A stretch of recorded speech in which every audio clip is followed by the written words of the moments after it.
Fancy an adventure? There might be an abandoned classic involved somewhere, but, you know, any excuse will do. In 200 meters, turn left.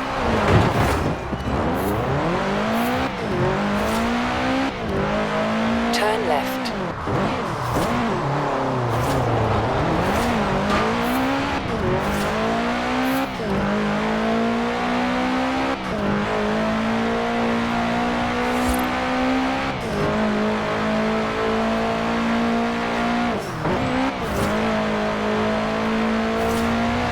In 400 meters, turn left. Turn left.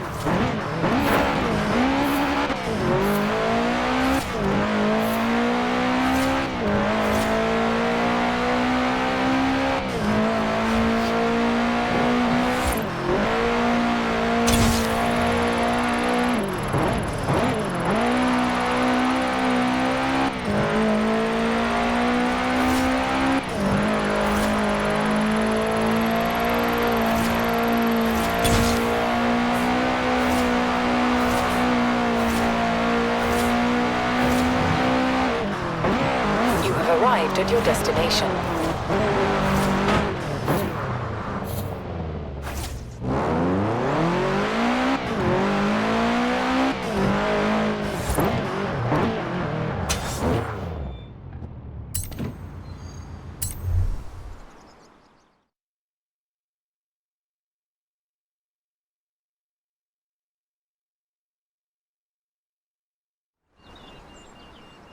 Great to see you.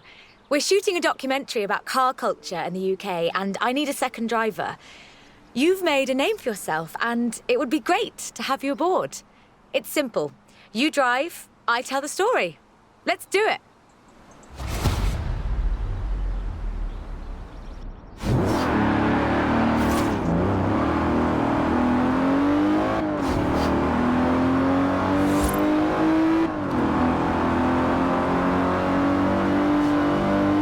From Aston Martin to Mclaren and Bentley, Great Britain is home to over a century of automotive excellence. I'm Rebecca Dawson.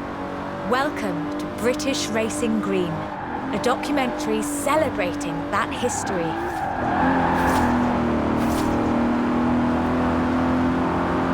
The Aston Martin DB5 Vantage was the quintessential grand tourer of the 1960s. Combining British engineering and Italian design.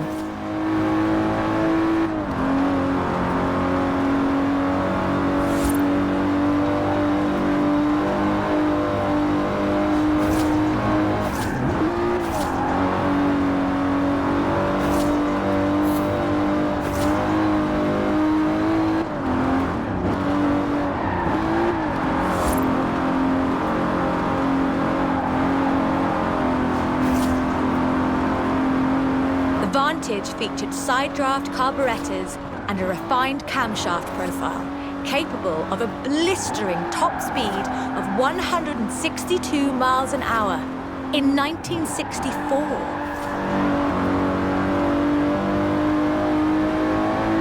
The clean lines of Superleggera's bodywork, reclining seats and wool carpets created a car that was luxurious as well as fast.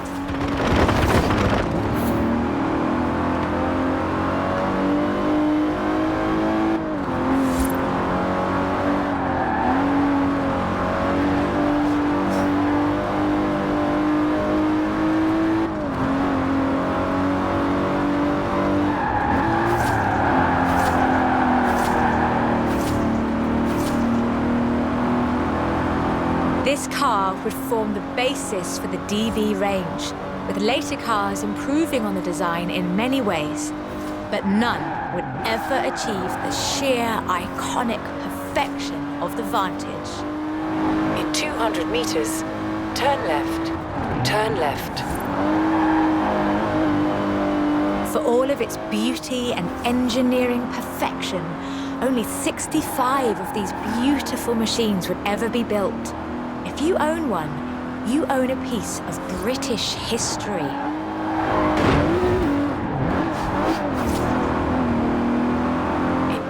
meters, you will arrive at your destination. The silver DB5 would be immortalised in half a century of cinema. The classic Aston Martin.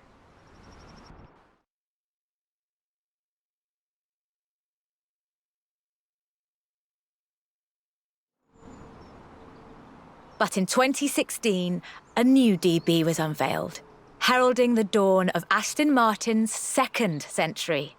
The DB11 is the first production turbocharged Aston Martin. But is it a worthy successor to that legacy?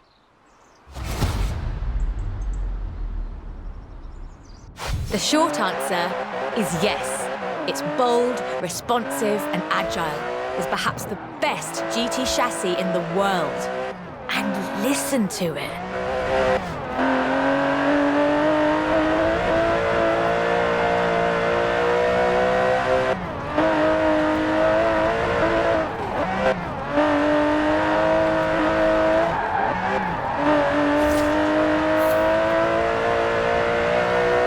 Able to hit 60 miles an hour in 3.5 seconds, the DB11's 5.2-litre twin-turbo V12 boasts a top speed of over 200 miles an hour.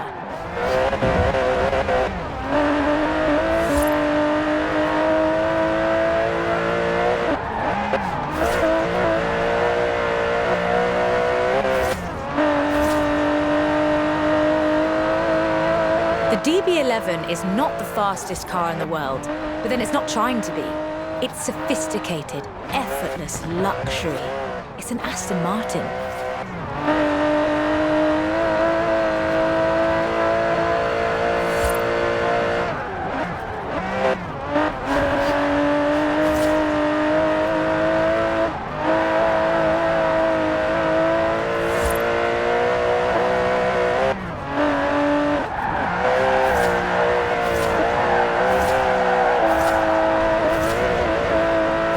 The DB11's front strakes channel air to create a virtual spoiler, providing downforce without compromising the car's clean lines. Brilliant.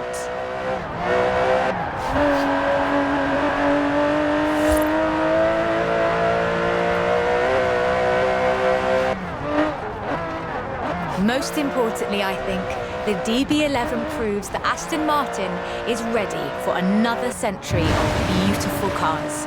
And I can't wait.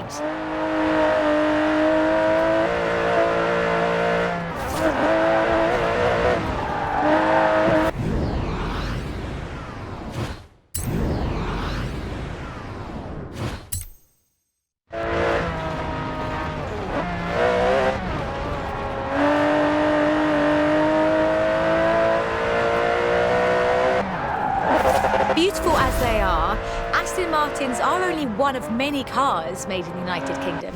Let's see what else is out there.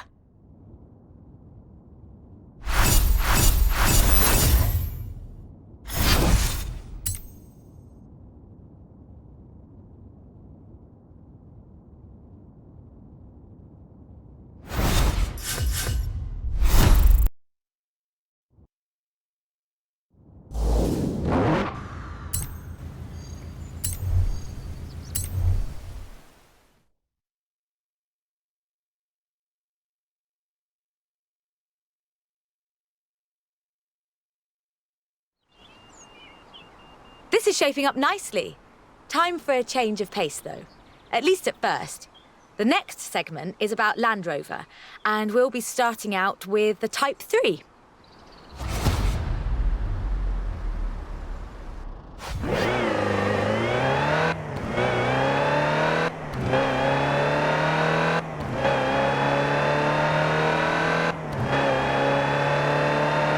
Land Rover, the British sports utility vehicle. But before that, they were actual utility vehicles. Solid, tough trucks, unstoppable over almost any terrain. In 400 meters, turn left. The Land Rover Type 3 marks the point where that shift begins, and we'll be looking at what that meant.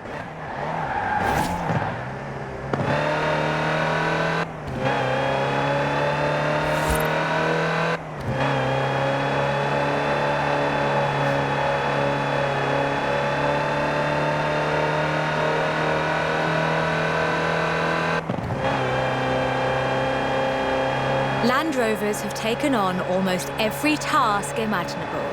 They've been generators, tractors and ambulances. They've brought peace and carried medicines to disaster zones. They've even been buses. Over 500,000 Series 3s were built, and over 70% of those are still on the road today. They were extensively exported and built under license abroad. Belgium, South Africa, even Australia and New Zealand. With a robust chassis and signature Land Rover engineering, the Type 3 also marked the first time that buyers could choose interior options, like seat box protectors and cubby boxes.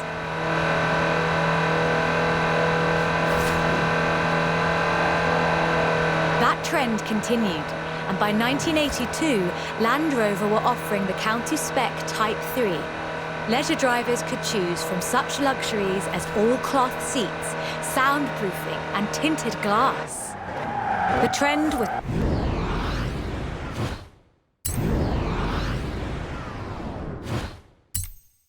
increasingly clear, and the future of the Land Rover was starting to take shape. If you squinted, you could already see the shape of the first sports utility vehicle, the Range Rover.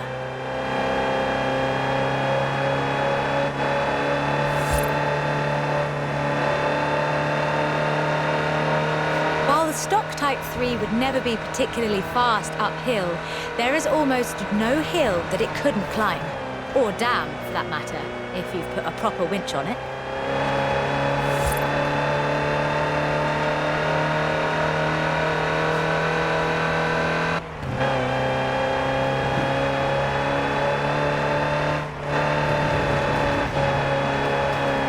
In 1978, a Series 3 was custom-built for Her Majesty Queen Elizabeth II. It only had 1,892 miles on the clock when it was auctioned into private hands. And it was in perfect condition. It would be.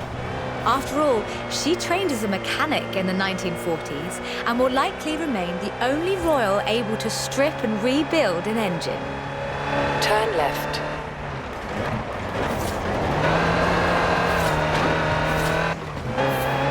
In 200 meters, you will arrive at your destination.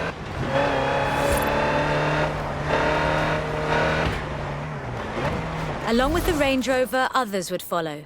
Discovery, Defender, and the Freelander. Each a more sophisticated and enjoyable utility vehicle. But none of for the Type 3. They were a different kind of car.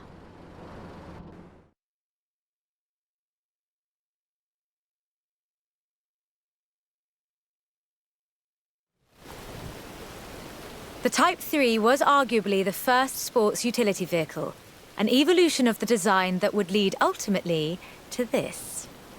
The Bowler Nemesis, an off-road racing vehicle that turned into a production SUV, the Nemesis EXR.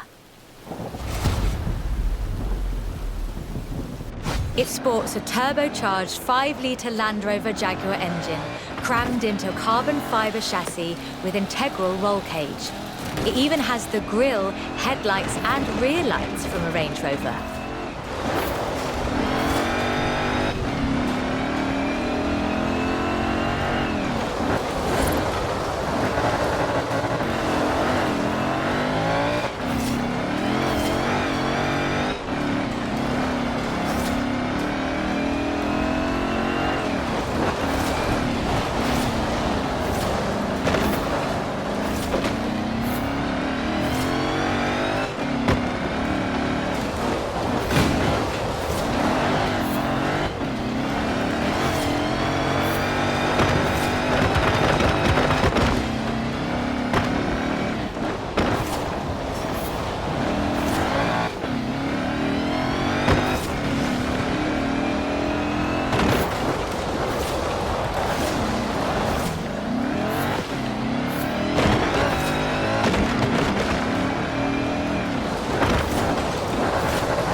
If you want to see what the Type 3 would be like if it ever stopped doing important things, this is it. And it's beautiful.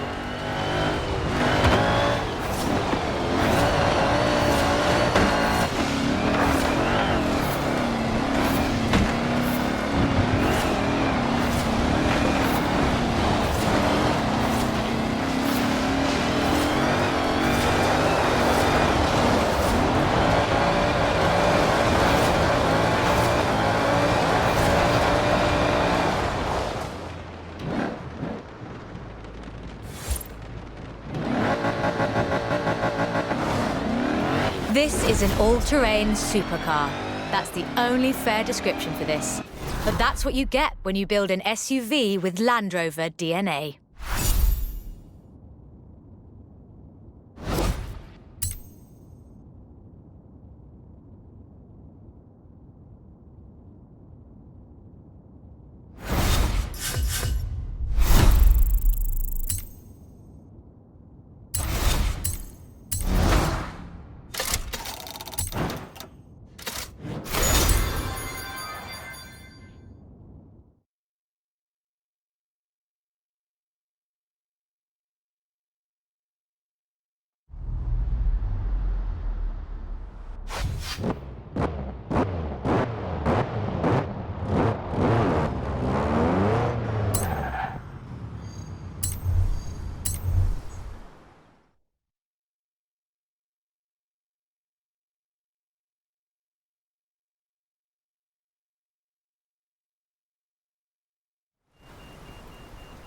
Hope you're enjoying yourself. I know I am. It's great to be able to just focus on telling the story while someone else handles the driving for once. Let's get to the next one. This time, it's Lotus.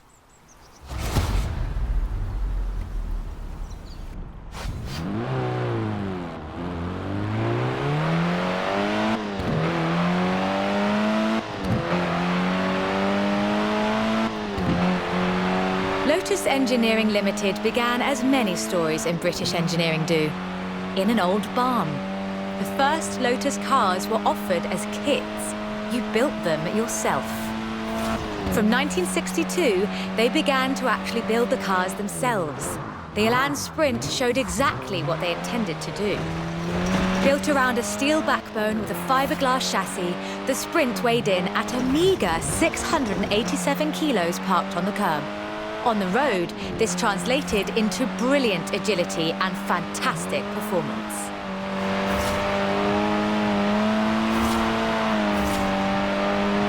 Designer Colin Chapman famously said, "Adding power makes you faster on the straights. Subtracting weight makes you faster everywhere." He knew what he was talking about.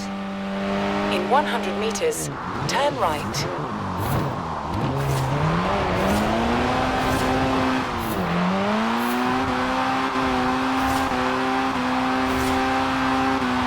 In 100 meters, turn left. Widely hailed as one of the greatest sports cars of the 1960s, the Elan would be closely studied and emulated, inspiring such masterpieces as the Mazda MX-5. The Elan has all the energy, style, and enthusiasm you would expect. Bold, quick, and fun. So much so that they put it in the name.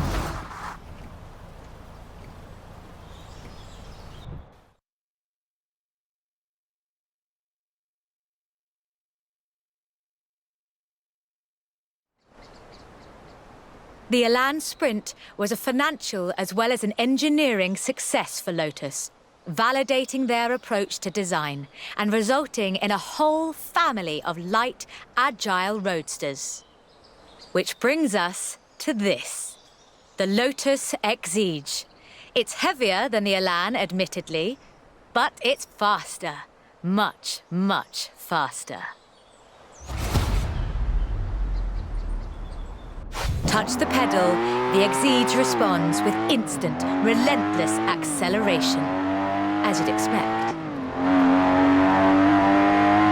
With a 0 to 60 time of 3.8 seconds and a top speed of 170 before upgrades and tuning, the Exige is uncompromising.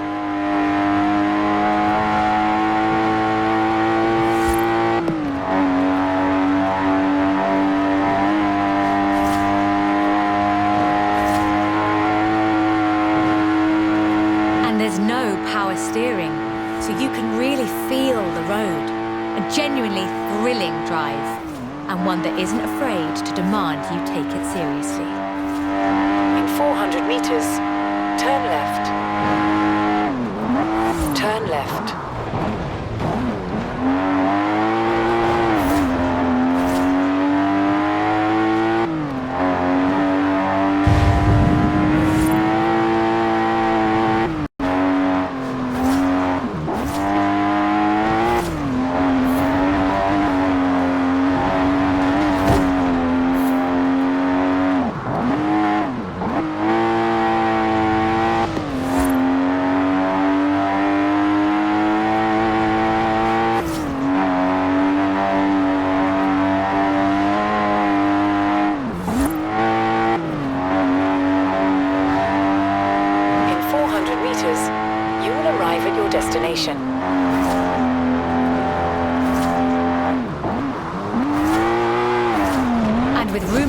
launches of 2 new cars in 2020, Lotus looks set to push the benchmark of the experienced sports car well into the next century.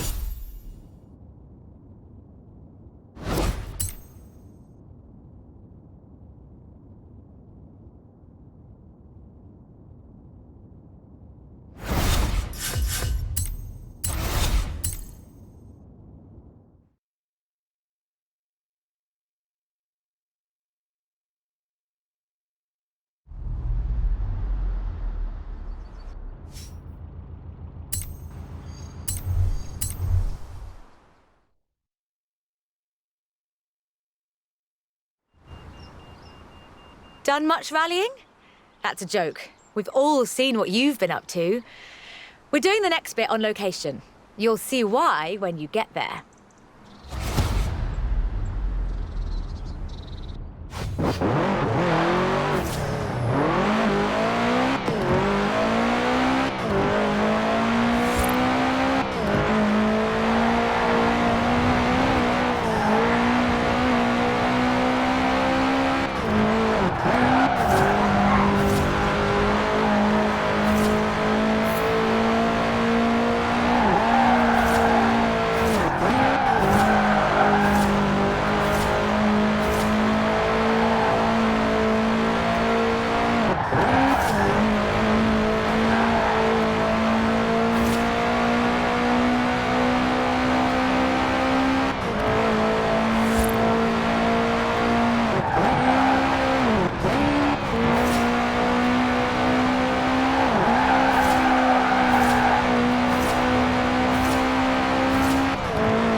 You will arrive at your destination.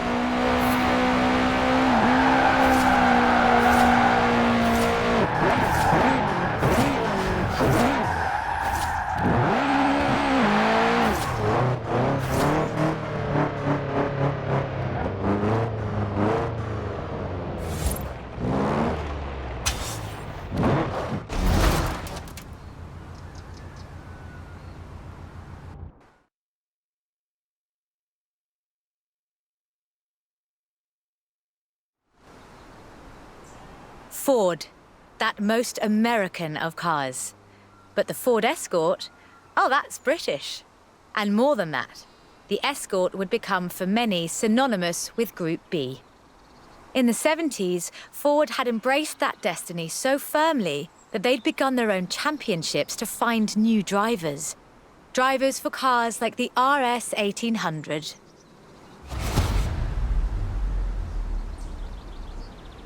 This was a car designed explicitly for rallying, with a powerful fuel-injected 1790cc Cosworth BDE engine.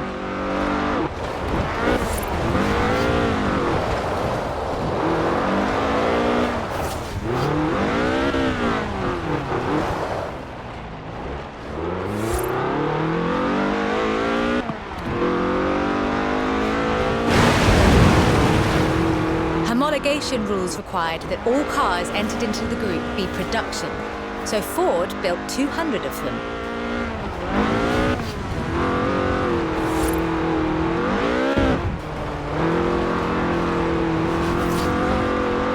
The RS 1800 raced to victory after victory across the rallying world, on almost every continent and across every terrain type imaginable. This car was basically unbeatable. The RS 1800 brought home 17 World Rally Championship victories for Ford.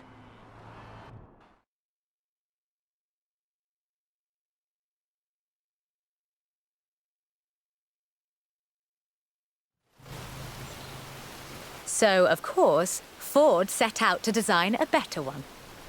The RS 200 Evolution was their answer. A purpose-built rally car designed to do one thing: win Group B. With a 1.8 turbocharged Ford Cosworth BDT engine and all-wheel drive, the RS200 had perhaps the best suspension platform of any car of its era. The chassis was fiberglass from Reliant, and the massive Ford parts bin was raided to give the car that iconic look.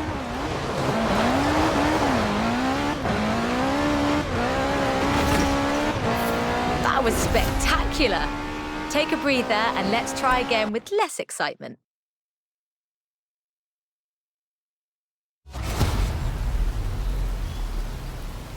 With a 1.8 turbocharged Ford Cosworth BDT engine and all-wheel drive, the RS200 had perhaps the best suspension platform of any car of its era. The chassis was fiberglass from Reliant, and the massive Ford parts bin was raided to give the car that iconic look.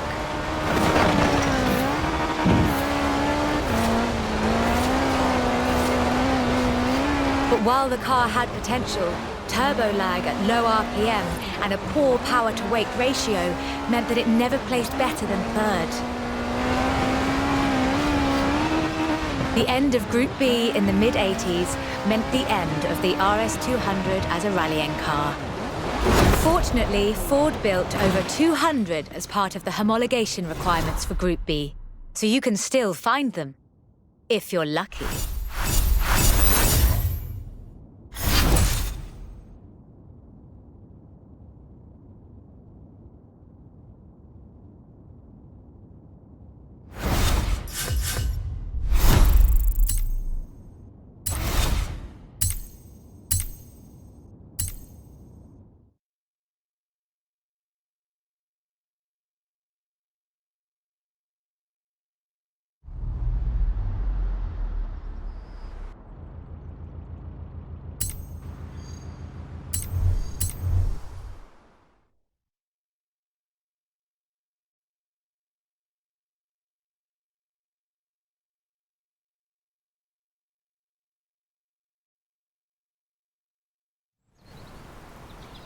You know, I really like this car. Not that I'd want to drive it for too long. Squeeze yourself in there and let's see just how fast you can make it go. Which won't be too fast. But hey, I could be surprised. The Peel P50 has the dubious honour of being the smallest production car in the world. A one-door microcar coupe, featuring a 42cc air-cooled engine capable of a heinous 38 miles an hour. And a handle so you can pick it up and carry it with you when you get to work. And keep in mind that this is the production version. The prototype had the single wheel at the front. Why would you think that was a good idea?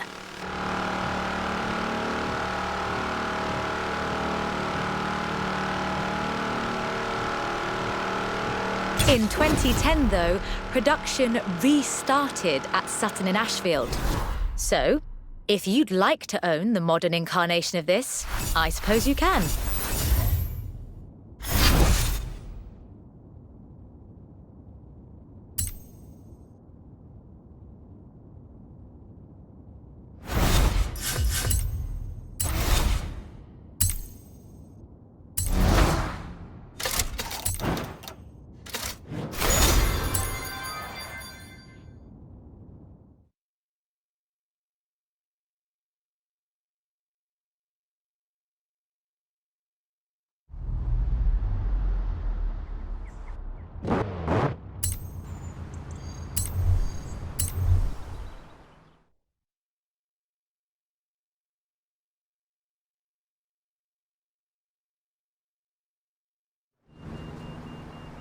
Hey there!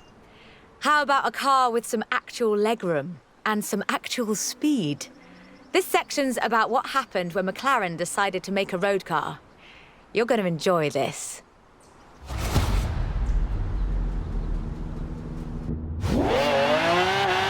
The track and the road have very different requirements.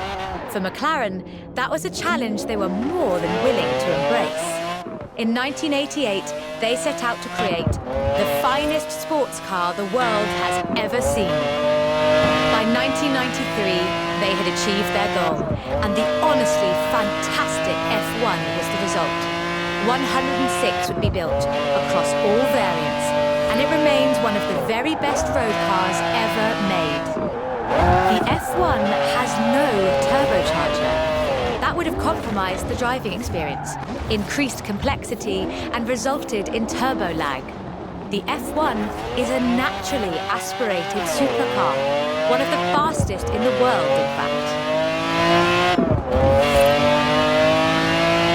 Everything about this car is innovative, from the carbon fibre monocoque to the central driver position. McLaren threw the book away when they designed the F1, then they wrote a better one.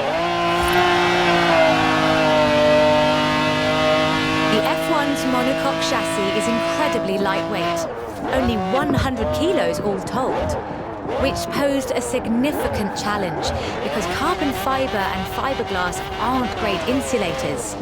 So, McLaren lined the entire engine compartment with gold.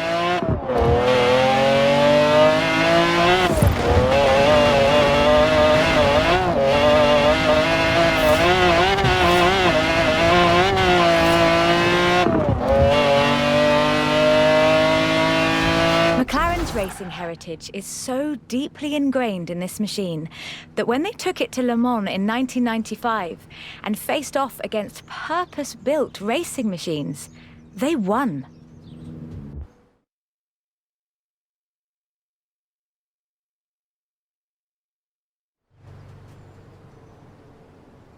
So, with something like the F1 to live up to, where do you go next? Well, you throw the book away again and write an even better one. The result is the Mclaren P1, a hybrid electric sports car that stands head and shoulders above the F1. The P1 GTR will hit 60 miles an hour in 2.4 seconds. That's 0.7 seconds faster than the F1. That's an eternity for a supercar.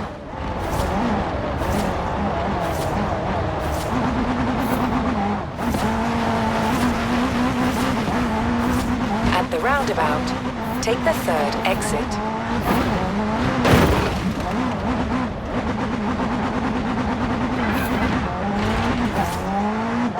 Turn around when it is safe to do so.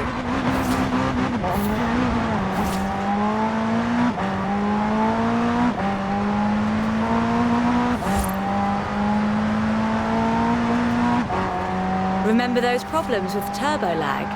McLaren solved that with the hybrid drive. While the turbos build pressure, the electric motor drives the wheels. No turbo lag, just torque. And because it's a hybrid, it has an all-electric range. Running on batteries alone, that's 6.2 miles. A bit more if you're going downhill.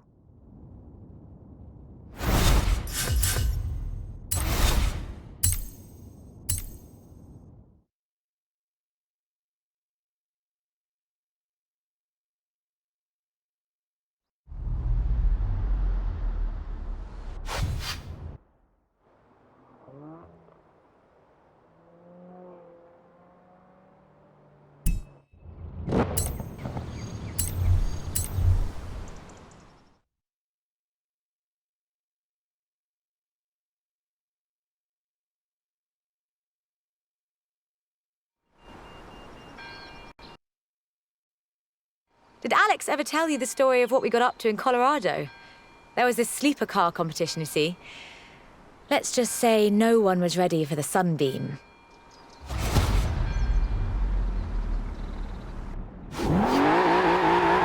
Lotus never quite let go of the upgrade game. So in addition to building their own supercars, they upgraded cars from other marques too. The Lotus Carlton was one such aftermarket upgrade. Lotus took a respectable four-door Vauxhall saloon and turned it into a supercar. From the outside, there are a few signs that this is something special. Wider wheel arches, that sort of thing. But under the bonnet, that's where the magic starts.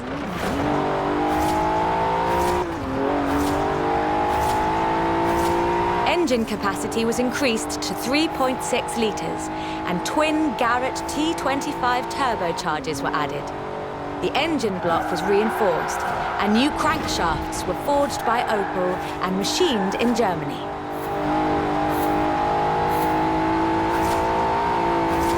At the roundabout, take the third exit. The tyres were widened, and the tyre compound from the Lotus Exige was used. To handle camber change issues, they put in the self-leveling suspension from the Opel Senator.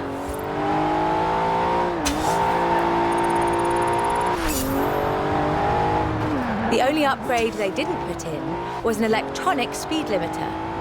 All of this resulted in the Lotus Carlton, designated Type 104 by Lotus. A 177 miles per hour supercar, masquerading as a four-door saloon. Are you all right? Take a moment, then let's do that bit again.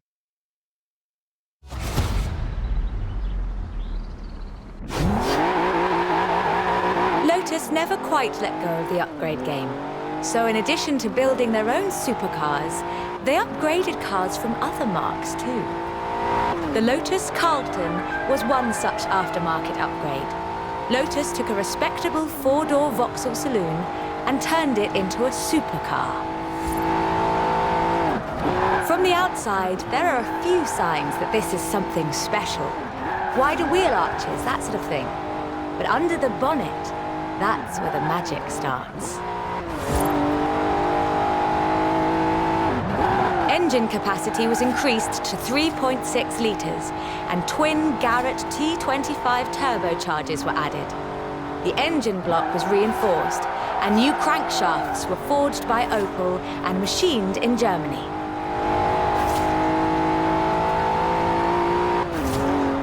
At the roundabout, take the third exit.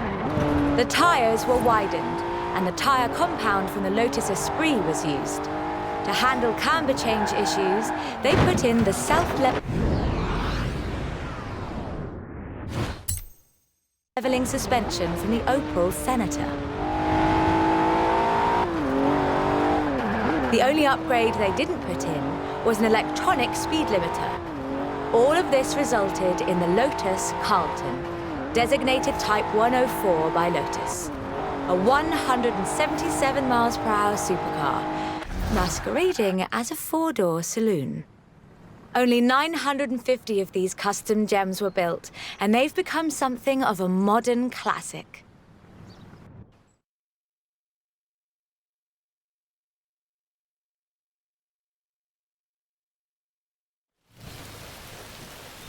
The Lotus Carlton was an example of how to turn a saloon into a supercar, but that's not the only thing Lotus got up to.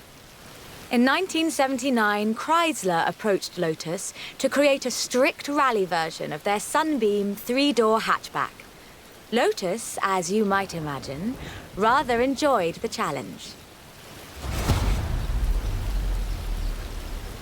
They took the rear-wheel drive hatchback and changed everything that matters. They stiffened the suspension, improved the anti-roll bars, and widened the transmission tunnel.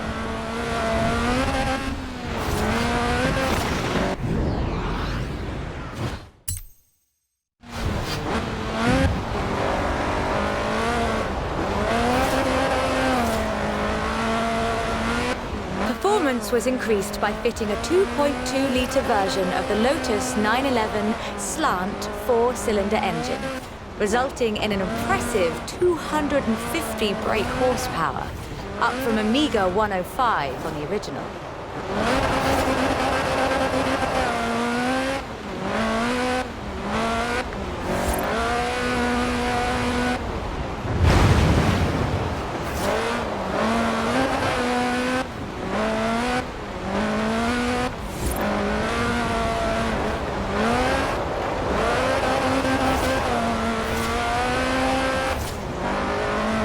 The Lotus Sunbeam was revealed to the public in 1979 in Geneva to widespread praise in the motoring media.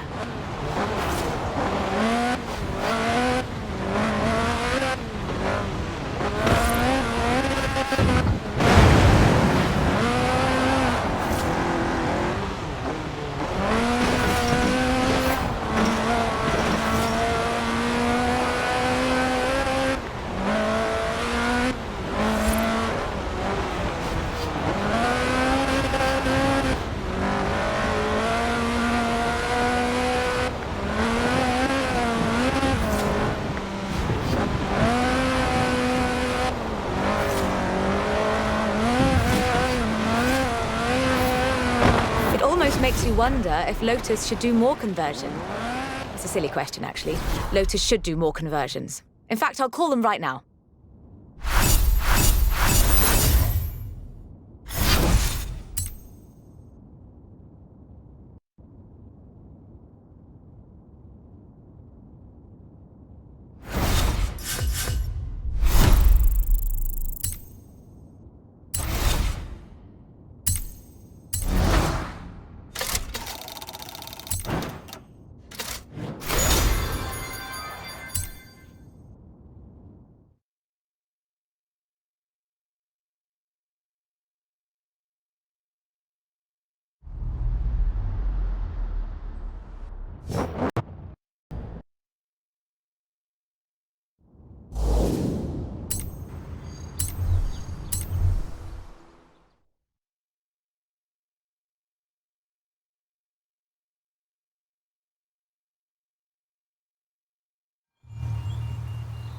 I honestly think these might be some of the most beautiful cars in the world.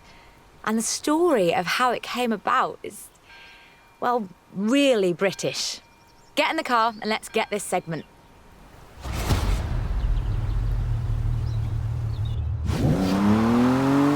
Jaguar is a bit of a favourite of mine. The company is almost 100 years old and was originally founded to build sidecars for motorcycles. But this is the car that really set the bar, I think. The 1961 E-Type. When he saw it, Enzo Ferrari called it the most beautiful car in the world. High praise indeed. He wasn't alone in his admiration. Accolades have followed this car ever since. It's been in movies, comics, games, and TV shows. Unlike some later cars in the marque, it wasn't just looks though. The E-Type was light and fast. It would do 153 miles an hour and stopped on innovative four-wheel brakes that were better than anything Ferrari or Porsche or even Mercedes-Benz had.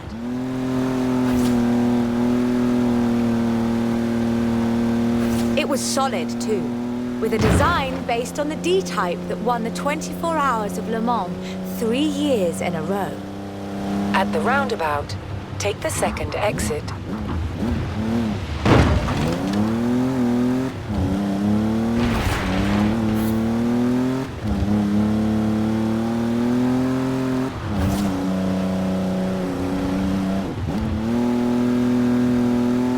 Anyone who owns an E-Type will tell you that the key to their reliability is to drive them regularly, as if you'd need the excuse.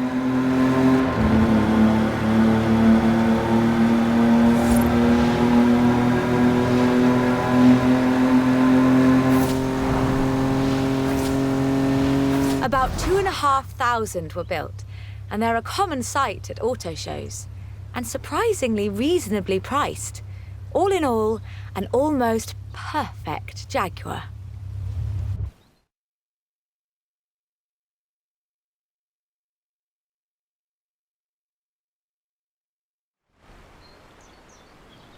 The E-Type was the successor to the Le Mans winning D-Type. But what would that look like if Jaguar designed it today? In 2013, Jaguar answered that question with the F-Type Project 7, a spiritual successor to the E-Type, and designed from the ground up to be the purest, most enjoyable Jaguar yet.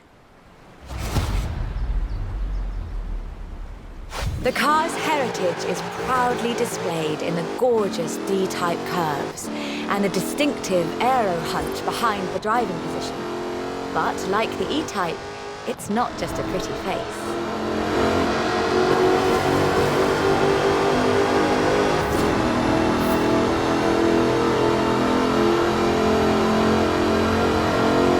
Powered by a 5-litre V8 supercharged engine, with a fully aluminium body, it's blisteringly fast, with a 0 to 60 speed of 3.8 seconds and a top speed of 186 miles an hour. A car as beautiful as this must surely have been a carefully authored design. Actually, it started as a sketch by designer Cesar Pieri, thrown together one Friday in his free time. Jaguar's design director, Ian Callum, saw the sketch in a thumbnail on Cesar's computer during a meeting and asked him what it was. The rest is history.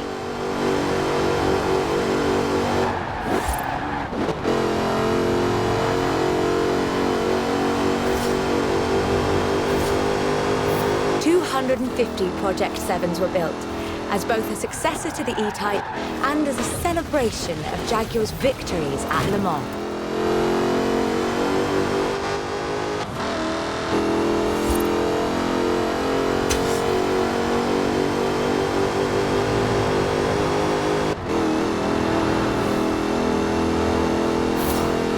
I think I speak for all of us when I say, thank heavens for Cesar's Friday afternoon doodle.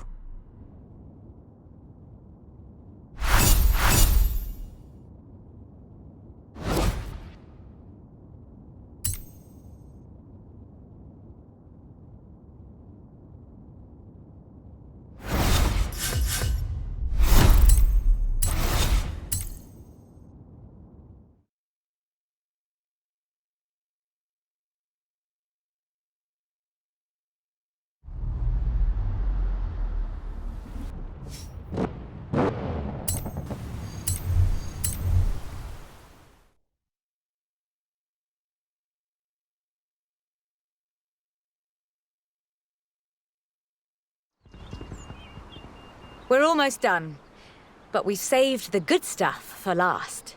A spot of rallying in the most British car of them all. Get in, strap in, and let's nail this one.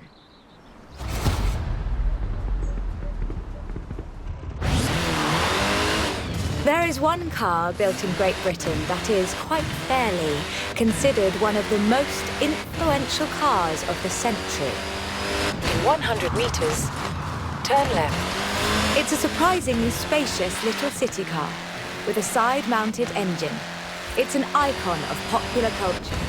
It's been built on every continent where there's a car factory. It's the Mini. The Mini Cooper S was built to be a performance machine with deeper engines, twin carburetors and front disc brakes. This scrappy little machine would go on to achieve more than 30 racing victories in the 1960s and 1970s. A Mini Cooper S flying number 37 placed first at the 1964 Monte Carlo Rally. Driven by Paddy Hopkirk and Henry Liddon, this was the last time an all-British crew would win the event. But not the last time a Mini would. At Monte Carlo in 1966, Minis took the first, second and third positions. They were all disqualified because they had dimming headlamps, not because they were winning everything in sight. In 1999, the Car of the Century Award was presented to the most influential car of the 20th century. The Mini came second.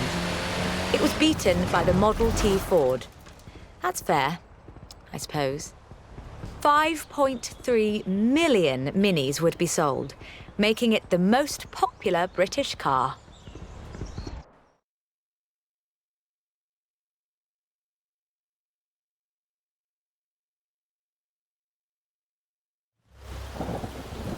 And then in 2000, BMW resumed production of the Mini, breathing new life into the iconic marque.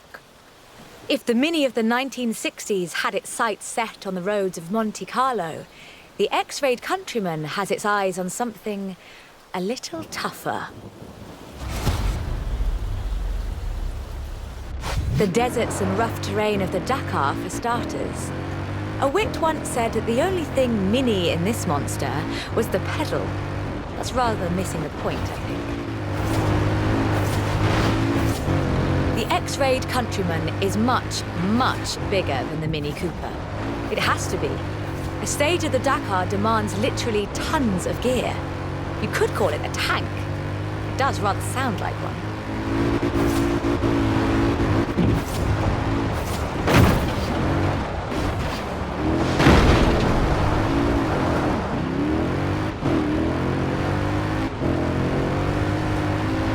When Mini's X-Rayed division set out to build this thing, they had one goal in mind: winning the Dakar.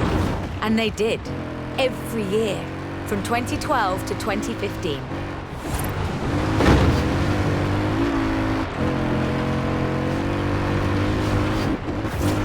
In 400 meters, turn right.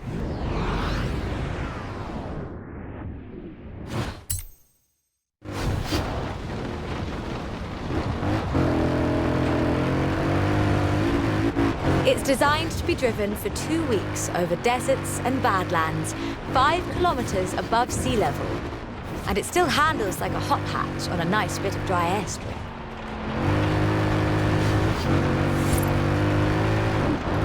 Owners come and go. The heritage of a car like the Mini is more than who owns the keys to the shop. I fully expect to see Mini's wings flying for another century.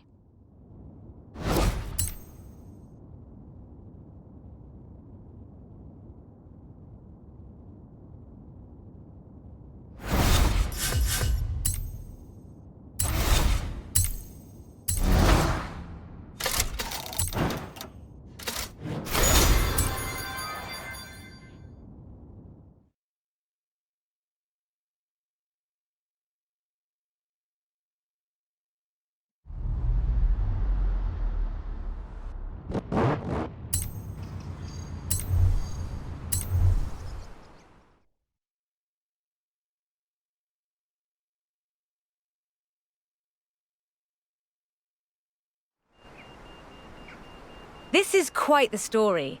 Bentley at Le Mans in the 1930s. Gentleman racers, heroic driving, and a personal hero of mine. Take good care of the cars, though. Both of them are mine.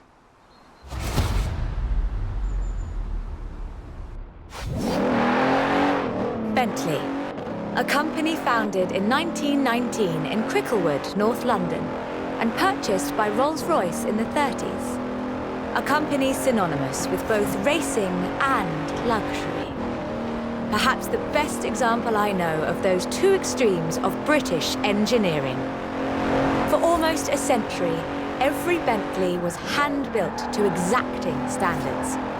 So at the beginning of the 21st century, when Bentley revealed their first mass-produced car, there were a great many questions.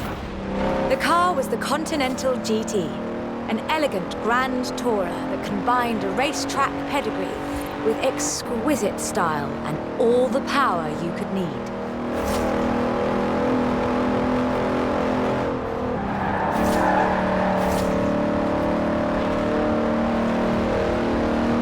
The move to mass production has done nothing to blunt the Bentley experience. The 2017 Continental Supersport is responsive, fast, and beautifully designed.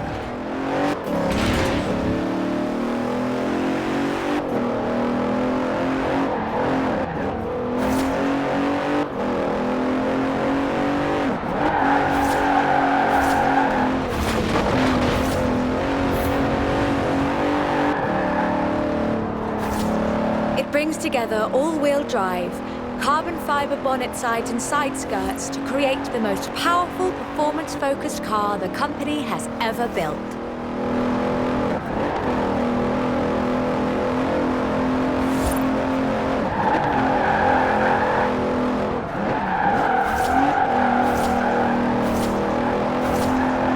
But never forget, Bentley's pedigree is racing, and the Bentley Continental embraces that. In 2007, a largely standard Continental Speed GT broke Bugatti's record for the flying kilometre on the frozen Baltic Sea.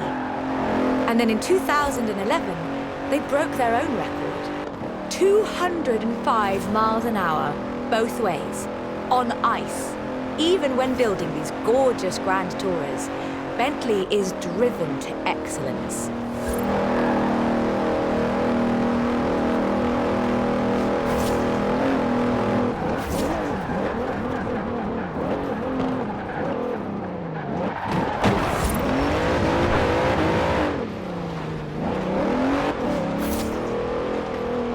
Today, Bentley means modern, peerless luxury and elegance. But that's far from the full story.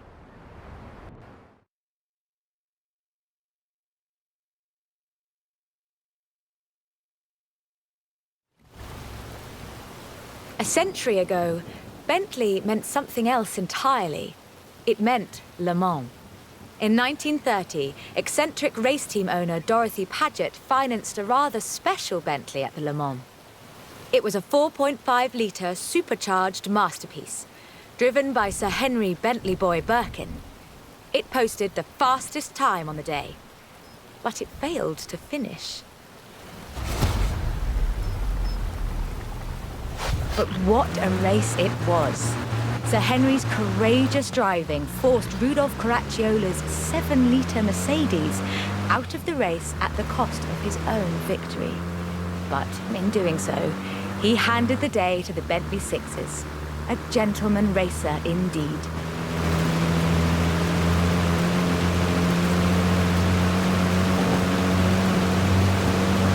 Sir Henry knew he didn't have anything to prove. In 1929, the adventurer Mrs. Mary Victor Bruce had already driven the resolutely modern 4.5-litre Bentley at Mclaren, setting distance, speed and endurance records.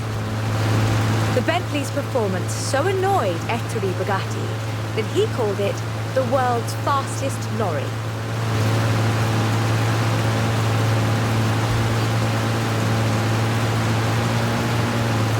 The blower had the last laugh, though.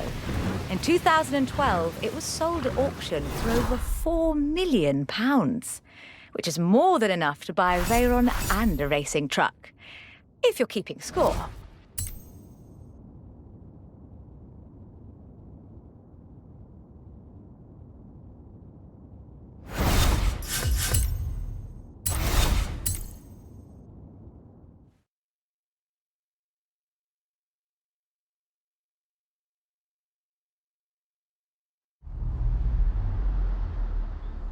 Like I told them, can't make a film about car culture around here without you in it, can they?